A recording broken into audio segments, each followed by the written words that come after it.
Hello friends, మనం ఇప్పుడు మొక్కజొన్న గారెలు వేడివేడిగా తిందామా? ఎలా అంటారా? ఎలా ఏంటండి, ఇప్పుడు మొక్కజొన్న కంకులు వస్తున్నాయి కదా సీజనల్గా, అవి ఇలా ఒలుచుకొని మనం మిక్సీలో వేసుకొని వేడిగా చేసుకొని తింటుంటే ఉంటుందండి. చాలా చాలా బాగుంటుంది. చేద్దామా మరి? స్టార్ట్ చేద్దామా? మొక్కజొన్న గింజలు ఇలా మిక్సీలో వేసుకొని మళ్ళీ తర్వాత పచ్చిమిర్చి వేసుకొని తర్వాత కొంచెం జీలకర్ర ఎల్లిపాయలు వేసుకొని కొంచెం సాల్ట్ కూడా యాడ్ చేసి మిక్సీ పట్టుకోవాలండి. పట్టుకున్న తర్వాత దానిలో కొత్తిమీర, పుదీనా, కరివేపాకు కట్ చేసి వేసుకుంటున్నానండి. వేసుకొని కొన్ని మనం వేరే మొక్కజొన్నలు కూడా పెట్టుకున్నాం కదండి, అవి వేసుకుంటే చాలా బాగుంటాయండి. అంత మెత్తగా కాకుండా కొన్ని గింజలు కూడా తీసాను నేను, చూసారా? బౌల్లో ఉన్నాయి, పింక్ కలర్ బౌల్లో. అలా వేసుకుంటే చాలా క్రిస్పీగా, తింటుంటే చాలా పంటి కింద పడుతుంటే చాలా చాలా బాగుంటుంది. అందుకని మీరు కూడా ఇలా ట్రై చేయండి. వర్షం పడుతుంటే వేడిగా గారెలు తింటుంటే మసాలా గారెలు ఉంటుంది. అబ్బాబ్బా చెప్పలేమండి. ఇలా గింజలు వేసుకోండి, మరిన్ని కూడా వేసుకోండి, బాగానే ఉంటుంది. నేను కొన్నే వేస్తున్నా, మీరు ఇంకా చాలా వేసుకోండి. అవి నవ్వులుతుంటే భలే టేస్టీగా ఉంటుందండి. ఇలా అన్నీ కలిపేసుకొని మిక్సీ జార్లో నుండి వేరే బౌల్లో తీసుకొని కలిపేసుకొని, స్పూన్తో కలవట్లేదు, మళ్ళీ చేతితో కలిపానండి. కలిపిన తర్వాత ఇలా గ్యాస్ మీద మూకుడు పెట్టుకొని ఆయిల్ వేసుకొని ఇలా ప్లేట్ వేసుకొని చేతితో ఒత్తేస్తే సరిగ్గా రావండి షేపులు. ఇలా ఒక కవర్ వేసుకొని, కవర్ మీద నిమ్మకాయ అంత సైజు ఉండా చేసుకొని మళ్ళీ దాన్ని మంచిగా రౌండ్ షేప్లో చేసుకొని మధ్యలో ఓలియాలండి. ఓలిస్తేనే లోపల పిండి ఉండకుండా ఉడుకుతుంది. మళ్ళీ మొక్కజొన్నలు ఉన్నాయి కదా మనం వేరేగా చేసినాయి, ఆ మొక్కజొన్నలు కూడా మీద తేలి మంచిగా కనబడతాయండి. తింటుంటే కూడా క్రిస్పీగా వస్తుంటాయి అన్నట్టు.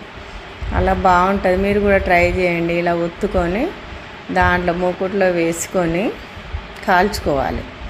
మళ్ళీ ఇంకా పట్టేటట్టు ఉన్నాయి కదా, దాంట్లో ఇంకా 4 వేసానండి. కానీ ముందేసినవి కాలిపోయినాయి, వాటిని తీసేసుకొని మళ్ళీ కాలని వాటిని కాల్చుకోవాలి. ముందేసినవి ముందు తీసుకోవాలి, తర్వాత వేసినవి తర్వాత తీసుకోవాలి.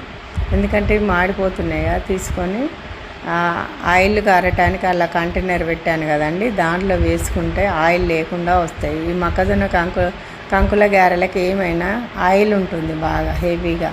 జర క్రిస్పీగా కాల్చుకొని ఇట్లా నూనె వడవటానికి ఇలా జాలి లాంటివి తీసుకుంటే ఇవి కాలే వరకు అవి నూనె వచ్చేస్తుందండి కిందకు. అలా చేసుకోండి. జర క్రిస్పీగా కాల్చుకుంటే ఆయిల్ ఉండదు. చాలా బాగుంటాయి, టేస్టీ కూడా బాగుంటాయి. ఇలా చేసుకొని మీరు కూడా తినండి. ఓకేనా ఫ్రెండ్స్? చాలా చాలా బాగుంటాయి. వర్షం పడుతుంటే వేడిగా తినాలనిపిస్తుంది కదా. అలాంటప్పుడు ఒక 4 కంకులు తీసుకొని వాటిని చేసుకొని మిక్సీ జార్లో వేసుకొని ఇట్లా రుచికి తగ్గట్టు కారం, ఉప్పు వేసుకొని ఇలా కాల్చుకొని తింటే ఉంటుంది. అబ్బాబ్బా చెప్పలేమండి, చాలా బాగుంటుంది.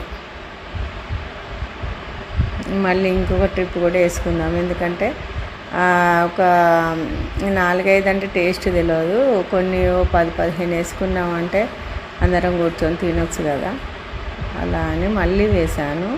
మళ్ళీ అలానే పేపర్ పైన వేసుకొని పేపర్ పైన రౌండ్గా తీసేసుకొని ఓల్డ్ చేసుకొని ఒక 4 వేసుకుంటే ఒకేసారి కాలుతున్నామండి. మళ్ళీ డబల్ వేసుకుంటే ముందు కాలుతున్నాయి, వెనకాల కాలుతున్నాయి. అలా కాకుండా ఒక 4 కానీ 5 కానీ వేసుకుంటే ఫ్రీగా ఫ్రై అవుతున్నాయి.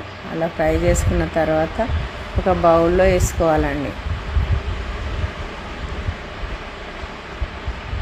అలా వేసుకుంటే ఏం ఆయిల్ లేకుండా మంచిగా వస్తున్నాయి. మొక్కజొన్నలు కూడా చూడండి ఎలా పైనకి తేలినాయో, పప్పులు తేలినట్టు. పప్పులాగానే ఉన్నాయి. అది గింజేనండి, మొక్కజొన్న గింజ కటకటలాడుతూ చాలా బాగుంటుంది తింటుంటే.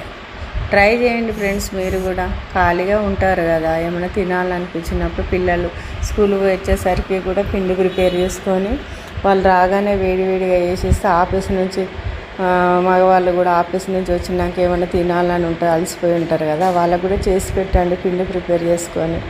ఇలా ఒక స్పూన్ కారం తీసుకొని, ఒక స్పూన్ మసాలా తీసుకొని, మసాలా అంటే ధనియాల పొడి అండి మనం ఇంట్లో వాడేది.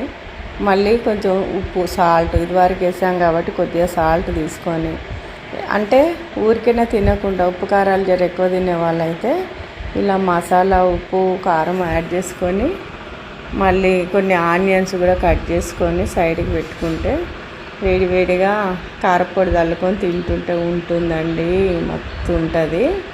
మీరు కూడా ట్రై చేయండి, చేస్తారు కాదు. ఇప్పుడు మళ్ళీ ఆ వేడి గారెలు కూడా దానిలో వేస్తున్నాను.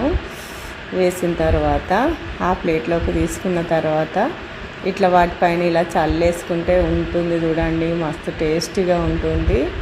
మళ్ళీ ఇంకేమైనా తక్కువ ఉంటే ఇట్లా మనం దాన్ని కొంచెం అంటించుకొని కూడా తినొచ్చు అండి. ఇలా చూడండి, నేను చుంచి చూపెడుతున్నాను అది క్రిస్పీగా ఉందా లేదా అని. అవో మొక్కజొన్నలు ఎలా కనబడుతున్నాయో నీట్గా, చాలా బాగుందండి. ఇట్లా చుంచితే కూడా మంచిగా సునుగుతుంది అది. చూడండి, నేను ట్రై చేసి చూపిస్తాను. చాలా బాగున్నాయి, చూస్తూనే తినాలనిపిస్తుంది కదా. విరగడం కూడా ఊరికనే విరుగుతుంది, ఆయిల్ కూడా ఏం లేదండి, నీట్గా ఉంది. చూడండి, ఆయిల్ కూడా చేతులకు కూడా ఏం అంటలేదు. మొక్కజొన్నలు చూడండి ఎలా కనబడుతున్నాయి. అలా కూడా తినొచ్చు అండి, ఏం చట్నీ కూడా అవసరం లేదు. కొందరు మటన్ సూప్ చికెన్ సూప్ పెట్టుకొని కూడా తింటారు, అలా అయినా బాగానే ఉంటుంది. అప్పటికప్పుడు మనకు అవి రావు కాబట్టి కొద్దిగా కారపొడి ఉప్పు చల్లుకుంటే అది వేరే టేస్టు. దాంట్లో ఉల్లిపాయ నంజుకుంటే ఇంకా చాలా బాగుంటుందండి. మీరు కూడా ట్రై